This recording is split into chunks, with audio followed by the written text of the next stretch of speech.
And here it is. Energy users, here it is. Let me go to, from Sunday the 16th of November, a couple of weeks ago, this article on ABC something or other, abc.net.au news/news. Jane Norman wrote this article. She's the National Affairs correspondent. So she's probably involved in a few different affairs maybe, or overseeing some different affairs, and probably knows nothing after reading some of this article about economics. Probably got a degree in economics at a mainstream university, so who knows, mate. But anyway, the federal government's going to have to step in. Well, they're thinking about it. The fake climate change and energy minister, Chris Bowen, is suggesting that the government can do a long-term deal with Tomago to supply it with cheaper electricity over a span of time. Now, this is being heralded as a great thing to keep it going. Where does the government get the money?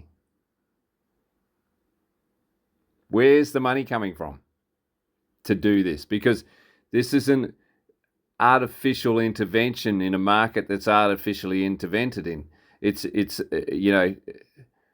this is the problem when you don't let the free market operate. You have to continually intervene at the cost of the country.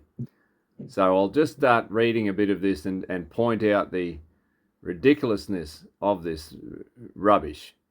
The federal government is considering a dramatic intervention in the electricity market to save the struggling Tomago aluminium smelter while accelerating the lagging rollout of renewables. Tomago's owner, Rio Tinto, has warned it could be forced to close within the Hunter region smelter when its current coal-fired power contract with AGL expires at the end of 2028 because of the rising electricity costs. Weren't we supposed to get cheaper costs, according to the criminals that are in at the moment? The cost of both coal-fired and renewable energy options from January 2029 would increase significantly, fundamentally changing operating economics and leaving the smelter unviable, the company said in October. Just like a million before it, Faced with the prospect of 1,000 workers losing their jobs and Australia losing its largest aluminium smelter, Labor has promised to throw everything at finding a fix, and in recent weeks has been locked in negotiations with the mining giant, the New South Wales government and unions. The ABC's been told the Climate Change and Energy Minister Chris Bowen's department is considering the possibility of an energy supply deal with Snowy Hydro, a government-owned entity that could offer Rio Tinto clean energy at more competitive prices. And the little bit on the end should say, at the cost of the rest of the nation. Another option under active consideration for the government itself is to become the middleman in a market. Not a market, in the market, by signing long-term supply contracts with renewable energy developers, which could then on-sell to heavy industrial users like Tomago for a stable price. That will be at a huge cost to the taxpayer and more debt. Pile on the debt. This proposal, which is supported by former Clean Energy Finance Corporation Chief Executive Oliver Yates, would remove some of the risk for wind and solar farm proponents because they could more confidently invest in a project knowing there was a buyer for the energy produced. Of course they could. Just like they get subsidised $500,000 each for the big heaps of shit we have on the hills around here. I love the wind. I live in a windy place. I try to. Unfortunately, I'm being stolen off and money's being borrowed in my name to prop up an unviable pile of concrete and copper and shit and aluminium on top of a hill that makes the fucking countryside look like shit. Australia is not currently on track to reach the government's target of 82% renewables by 2030. Thank fuck for that. with the transition facing multiple roadblocks, including community opposition, rising costs, and approval delays. They can't even get their windmills approved in time, let alone nuclear reactors, eh? Mr. Yates wrote in the Australian Financial Review that a scheme finance vehicle is a tried and tested idea which he believes would end the cycle of bailouts while cutting the cost of capital for developers. This isn't just about saving one smelter, it's about locking in cheaper, cleaner and more reliable power for New South Wales industry and using that certainty to retain and create jobs, lift exports and grow state revenue, he wrote. Get the model right. This is all about modelling. This has nothing to do with the free market. Get the modelling right, and it can be applied to steel, hydrogen, ammonia, cement, fertiliser and even data centres. Anywhere long-term clean power is the foundation of competitiveness. So we're going to intervene and call it competitiveness. We're going to manipulate and call it, and we're going to steal off the taxpayer and borrow, which is another form of stealing, issuing bonds, to prop this fucking bullshit up. The way to make it so that Tomago can stay open is to let Rio Tinto build their own power station and to remove the bureaucrats that make it so difficult and so expensive to build a power station in this country. The solution to this problem, the real solution, is to say to Rio Tinto, go purchase some land somewhere, right next to your aluminium smelter, we don't care, and build a power station and power it with whatever you want. Power it with bloody horse shit, we don't care. Don't poison the creek. Don't put a smog over the neighbours, otherwise you're going to get a class action. Show us how good you can build a power station. And any excess power you can sell to anyone around. That's the solution. Remove the rules and regulations. Or ignore them. One or the other. I mean, the government does it itself when it wants to get something done. It goes, oh my God, we can't do that because of all that crap we wrote down. Oh, we'll just make an exemption this time. As soon as you make a rule, you have to make an exception to it. Don't make the rule in the first place. I mean, none of these buffoons at the ABC or in the government or anything could, even fathom the idea of a free market. But that's what brings prices down. I mean, another point is, you like it? Yeah, it's pretty nice. Well, the inflation. You appreciate it. We're in the inflationary environment because of stimulus packages, because of government spending. So stop the government spending. Sack yourselves. The only answer, the only way to truly bring down prices or to make things cheaper is to sack the government.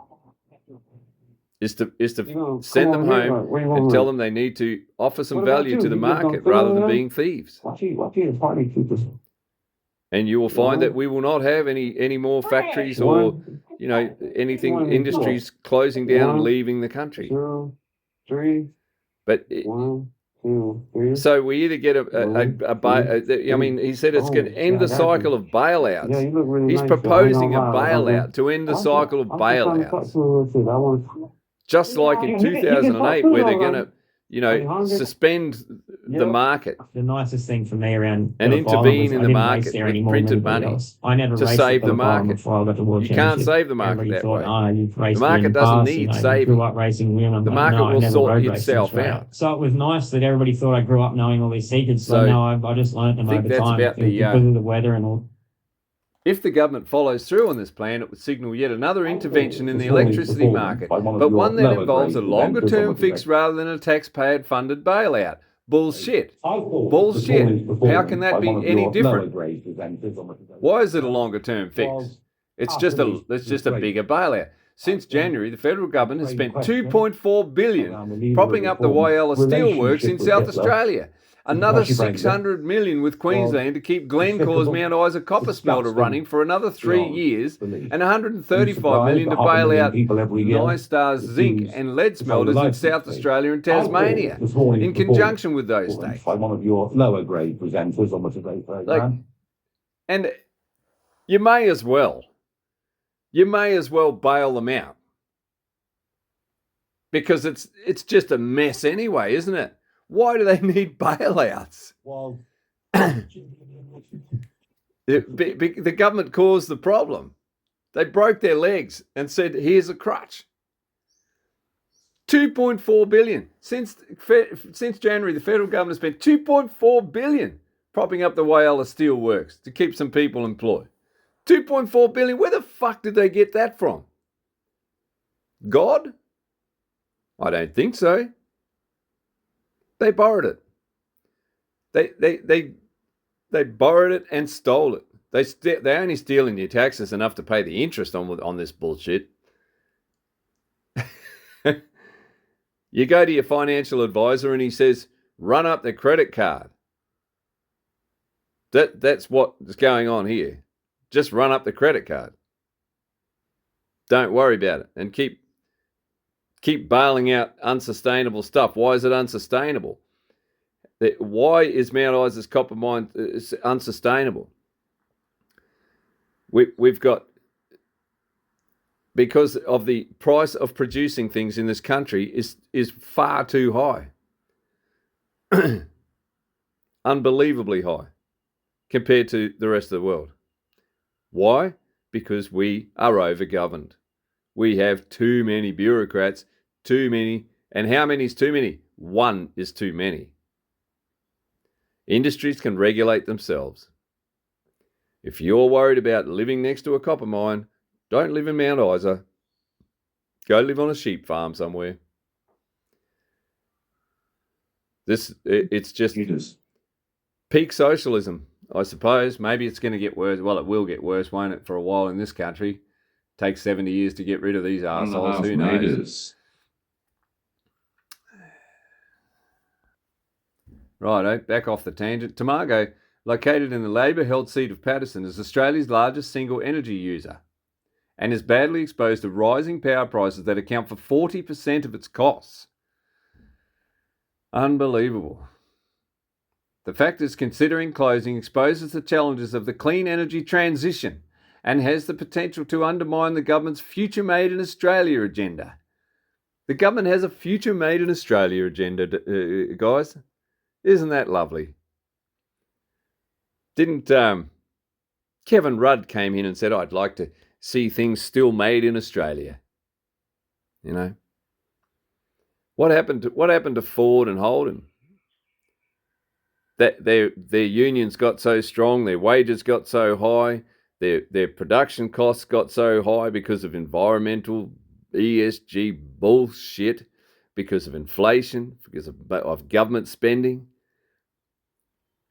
And they had to be subsidised to stay alive. Well, they weren't subsidised forever, were they? It did stop. So we need to intervene for the long-term viability is double speak. Our intervention, they should be saying our intervention is an example of how we have failed. And we can't do anything but fail because we are not the market. We are fiddlers. Send them home, make them start a business and offer some value to the market and do something fucking useful. That's the only solution. But it's not going to happen until they go broke, until they finally can't pay the bill, the interest bill on the debt. They can't raise taxes any higher. You know the great thing about taxes? The higher they get, the less you pay of them. About 14% is the best they can strip out of the market, off the worker. You might be paying 26, but that's, you know, you'll get it back somewhere else or whatever. it doesn't work that way. It just doesn't. You can't. Well, you know, if tax was so wonderful and it fixed everything, we just put it at 100%. We'll just work, pay 100% tax, and you could decide what we need. That's what they would like, isn't it? But you know, you can raise the tax rate all you like, and people find ways to not pay it. They'll just not work as much. They'll do labor swaps. They'll do anything, but they're not gonna you know, work for that in that system. No one's going to work in that system. That's communism. So that's what we're living in. When Prime Minister Anthony Albanese visited the smelter in January to announce production credits for green aluminium, he told reporters, "This is what a future made in Australia looks like." Sources close to the negotiations have told the ABC they feel more optimistic about the smelter's future now than they did when Rio Tinto foreshadowed its possible closure in October. This is what a future made in Australia looks like. He's just peddling a little government slogan there, good little boy with his speech impediment. He has no fucking idea where his money comes from. He has no idea. Just a mouthpiece, but this is what a future made in Australia looks like. Well, you'll have egg on your face, mate, but you'll be long gone. You'll be long gone when the egg hits your face. We won't see it so much.